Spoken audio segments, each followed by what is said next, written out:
જીવનમાં જેટલો સમય મળે એટલો સમય, એવું પણ નથી કહ્યું કે અડધો શ્લોક, શ્લોકમ શ્લોકાર્થ. સંસ્કૃત તમને ના આવડે તો 5 પંક્તિ 1 પેજ રોજ વાંચો, पाठ करो. पुराणों की अद्भुत महिमा है. गायन्तयो अहर्निशम, दिन रात जो शिव महापड़ ग्रंथ का गायन करते हैं, देवा इंद्र पुरोगमा, देव समूह के साथ इंद्र उनकी सेवा में उपस्थित रहते हैं. लेकिन दिन रात जो शिव महापड़ ग्रंथ का गायन करते हैं, जिनके पास निवृत्ति है ना, कोई प्रवृत्ति नहीं है, तो घर में भूत ની જેમ આટા ન મરે, સરસ ઝૂલા પર બેસીને પુરાણનો પાઠ કરે. ઘણા મેં જોયા ભૂતની જેમ ઘરમાં આટા મારતા હોય, ઘડીક આ રૂમમાં જાય, ઘડીક આ રૂમમાં જાય, આ રૂમમાં જાય, આ રૂમમાં જાય, અને ઘણા દાદાઓનું જોયું તો આખો દિવસ સાફ સફાઈ જ કરતા હોય ઘરમાં. અને અહીં તો બહેનો તમે બહુ સુખી માણસ છો. અમારા દેશમાં તો અમારા ભાઈઓ વાસણ ઉટકતા નથી. આ તો તમારે કેટલું સારું, બોલો.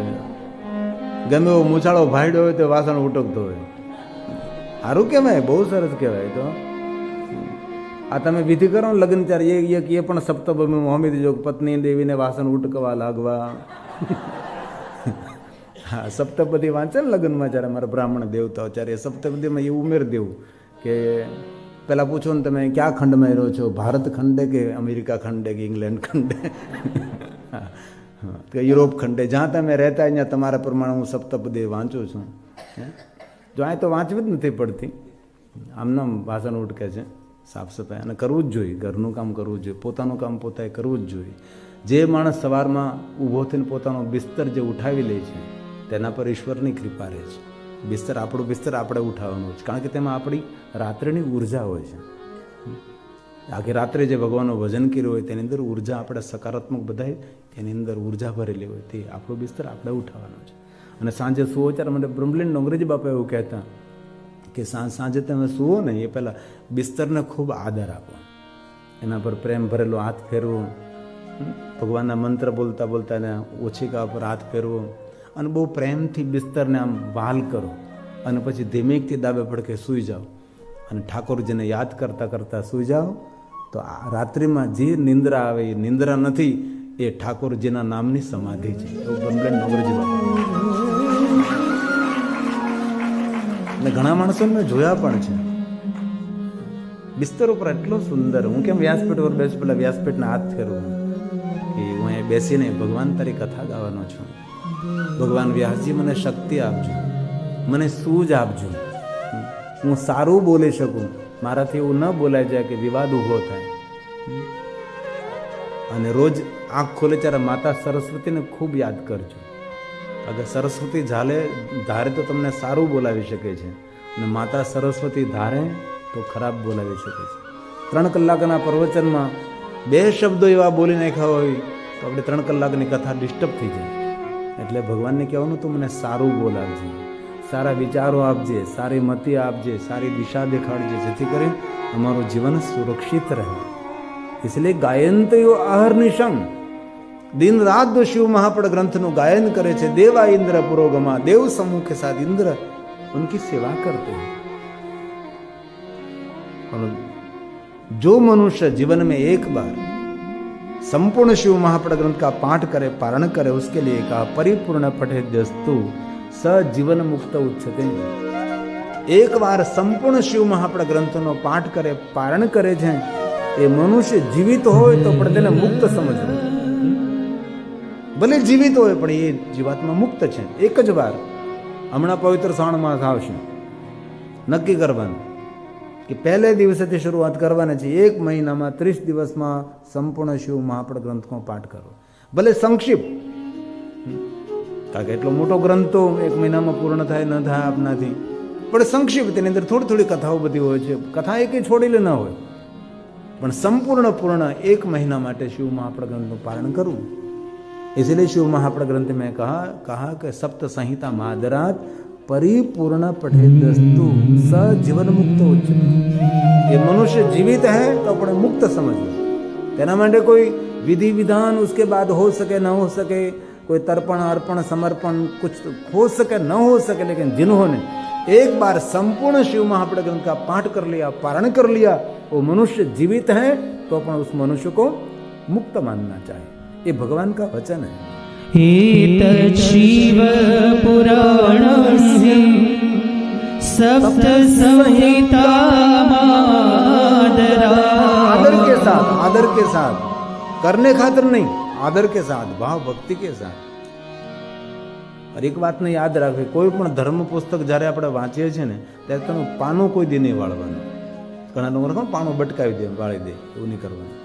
બીજું કોઈ પણ ધર્મ પુસ્તકનું વાંચન કરતા કરતા ઘણા લોકોને આદત હોય છે કે કોઈ પણ પુરાણ વાંચતા હોય, કોઈ પણ ચોપડી વાંચતા હોય, આ વાંચતા કોઈ આવી જાય એટલે શું કરે ખબર? હા, કોઈ દિવસ ન મુકાય. બહુ તેનું અપમાન કહેવાય. આની અંદર માતા સરસ્વતીની ઉર્જા હોય છે.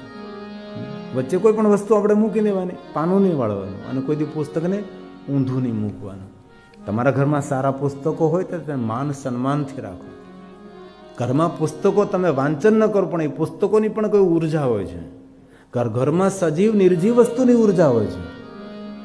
ઘરમાં જે વસ્તુ કામની નથી એ જો ઘરમાં આપણે રાખી મૂકીએ તો ઘરની ઉર્જાને પણ ખંડિત કરે છે. તેથી ખાલી ડબલા હોય, ખાલી વસ્તુ હોય, એ વસ્તુને બને ચાહો તો ઘરમાંથી હટાવો.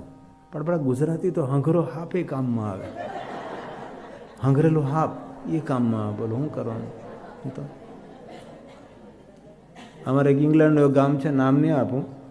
એને ઘરે મારો ઉતારો હતો તો હું બાથરૂમમાં જોતો, એટલા શેમ્પૂના કન્ડિશનરના એટલા ડબ્બા ખાલી પડ્યા. આમ છીક ખાઈને તો બધા ડબલા ઉપરથી નીચે પડ્યા. એના ઘરનાના પૂછા વગર મેં આખો કોથળો ફેર્યો. બધું બાથરૂમમાં જેટલું કચરો હતો એટલો બધો લઈ લીધો, પોટલું ભરીને મૂક્યો બહાર. મેં કે આવું, મેં કીધું તમારા બાથરૂમનો કચરો, મેં કીધું સાફ સફાઈ કોઈ કરનું થાય, મેં કરી નાખી સાફ સફાઈ. ઘરમાં ખાલી ડબ્બા રાખવા એ પણ નિષેધ છે. આજે ઘરનું વાસ્તુશાસ્ત્રનું નિર્ણય થાય, કઈ વસ્તુ ઘરમાં રખાય, કઈ વસ્તુ ક્યાં રખાય, કઈ જગ્યાએ રખાય. આજકાલ તો કેટલી વ્યવસ્થા સુવિધા છે. મંદિર ક્યાં હોવું જોઈએ, દાદર નીચે ઘણા લોકો મંદિર રાખે, ખબર ને? દાદર હોય એની નીચે, દાદર નીચે મંદિર ન રખાય, દાદરની નીચે ધર્મગ્રંથો ન રખાય. કંઈ દાદર ઉપર આપણે પગ મૂકીને ચડતા હોય તો મંદિર નીચે હોય, અપમાન થાય ને તેનું. એ જગ્યાએ આખું ઘણું બધું ભણવાનું હોય છે. તેથી ઘરમાં ખાલી ડબલા હોય ન રાખવા. બહુ સાડી હોય તો કોઈને દાન કરી દેવી. આપને અવસર મળે તો સંપૂર્ણ શિવ મહાપડ ગ્રંથનો પાઠ કરો. જ્યારે અવસર મળે ત્યારે, જ્યારે તમને સમય મળે ત્યારે, સમય તો કાઢવો જ પડે. इसलिए शिव महापड़म કોઈ સામાન્ય ગ્રંથ નથી. શિવ મહાપડમ તિલકમ કોલું સતપુરાણમ, સત્યથી ભરેલું પુરાણ છે, વેદ સંમત છે. આ પુરાણનો અદ્ભુત મહિમા છે. તેથી આપને અનુકૂળતા હોય, આ જેઠ માસ પૂરો થશે, 8 મહિનો આવશે, પછી પવિત્ર શ્રાવણ માસની શરૂઆત થશે.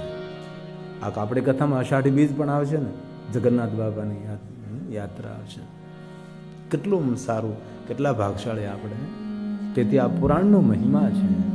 શૈવમ પુરાણતિલકમ ખલુ સત્પુરાણમ. શું મહાપણ સવૈ પુરાણોમાં તિલક સમાન છે.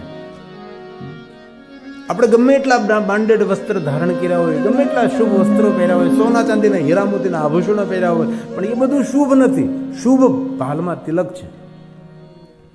એટલે ભલે તમે ઘરે નહીં, પણ જ્યારે કથા સાંભળવા આવો ત્યારે ચાંદલો કરીને આવો. કપાળ કોઈનું કોરું નહીં હોવું જોઈએ.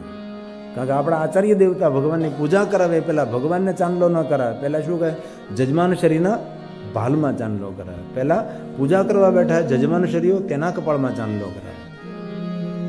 અને ભાલમાં બિંદી મોટું વિજ્ઞાન છે. એક જગ્યાએ સકારાત્મક વૃત્તિની સ્થિરતા અને પ્રગટ થાય. આપણી કેન્દ્ર બિંદુ અહીંયા આપણો આત્મા નિવાસ કરે. શરીરનું સન્માન નથી, શરીરમાં રહેલો આત્મા છે તેનું સન્માન કરીએ છીએ આપણે. તું બિરાજે છે એટલે આ બધા સંબંધો છે. બાકી તું જો આમાંથી જતો રહે તો બોડી કે શબ કે નામનો પણ નાશ થઈ જાય છે, નનામી થઈ જાય છે, નામ વગરનો થઈ જાય છે. તેથી આ શરીરમાં રહેલી આત્માનું આપણે સ્વાગત કરીએ છીએ. તેથી તિલકનો બહુ જ મહિમા છે. તેથી બિંદી કરવી. અને મહાદેવની કથા સાંભળતા હોય ત્યારે તો ભાલમાં ભસ્મનું ત્રિપુંડ કરીને કથા સાંભળવી. અમારે સાઉથ ઓલમના કથા મેં કાલ પૂરી કરી તો ત્યાં તો દીકરો દીકરી ઊભા હતા, જે આવે ને ભસ્મનો ચાંદલો કરી દેતા હતા એટલે બધા ભસ્મનું ત્રિપુંડ કરીને અહીંયા પણ કોઈ બહેન કોઈ ભાઈ સેવા સંભાળી લેવાની. ભસ્મ તો હોય જ, ભસ્મ સુંદર દ્વાર ઉપર ને આવતા જાય એમ ચાંદલો કેમ આપણે મહાકાલ જઈને કપાળ આખું રંગી દે. ખબર ને મહાકાલેશ્વર જાય તો બધા કેટલા દીકરા દીકરીઓ બધા ઊભા હોય, પેલા કપાળ રંગી દે ને પછી કે લાવો કંઈક આપો. હા પણ દક્ષિણા આપવી પડે ને ચાંદલો કરવાની. તો શિવ મહાપ્રાણ તિલક સમાન છે. શૈવં પુરાણં તિલકં ખલુ સત્પુરાણં વેદાંત વેદ વિલસત પરવસ્તુ ગીતં યો વે પઠેત ચ શૃણુયા પરમાદરેણ. परम आदरण, सुनने खातर नहीं, पढ़ने खातर पढ़ना ऐसा नहीं, नहीं नहीं, आदर और भाव के साथ मैं उसमें से कुछ पुण्य एकत्र कर रहा हूं, मैं कुछ ऊर्जा एकत्र कर रहा हूं, परम आदर के साथ इस ग्रंथ का जो पाठ करते हैं उनके लिए कहा महादेव उनका आदर करेंगे, महादेव उनको प्रेम करेंगे और कोई प्रयास नहीं करना पड़ेगा, उसकी गति नहीं, उसकी परम गति होगी. तो भगवान शिव ने वचन दिया है शंभु प्रिय सही लभे परमागति वये. शंभु प्रिय सही लभे परमागति वये. હું તો અહીંથી કહું છું પણ તમે કરજો. હું પૂછી શકું તમે બધા જાણેતા તો ઘરના છો, કેટલા લોકોએ સંપૂર્ણ શિવ મહાપ્રદ ગ્રંથનો પાઠ કર્યો, પારણ કર્યો છે? કેટલા લોકો? સાચું બોલો ને, ખોટું નહીં બોલતા. રામજી બેઠા છે. 1 2 આ લાઈટો અમે દેખાતું નથી. 3 4 5 બોલો. ભાઈઓમાં છે કોઈ મારા પક્ષના? અમારો પક્ષ તો હારી ગયેલો જ છે. બોલો. પવિત્ર શ્રાવણ માસ આ રહા હૈ. ગુરુ પૂર્ણિમાથી શરૂ કરજો. गुरु पूर्णिमा से प्रारंभ करो, थोड़ा थोड़ा थोड़ा रोज. गुरु पूर्णिमा से शुरू करोगे तो पवित्र श्रावण मास तक. वास्तव में तो पवित्र श्रावण मास गुरु पूर्णिमा से शुरू होता है ना. हमारे गुजरातियों का 15 दिन पीछे श्रावण मास शुरू होता है, लेकिन गुजरात के बाहर 15 दिन पहले श्रावण मास शुरू हो रहा है, इसलिए गुरु पूर्णिमा से पवित्र श्रावण मास शुरू. 1 महीना श्रावण मास हमारा गुजरात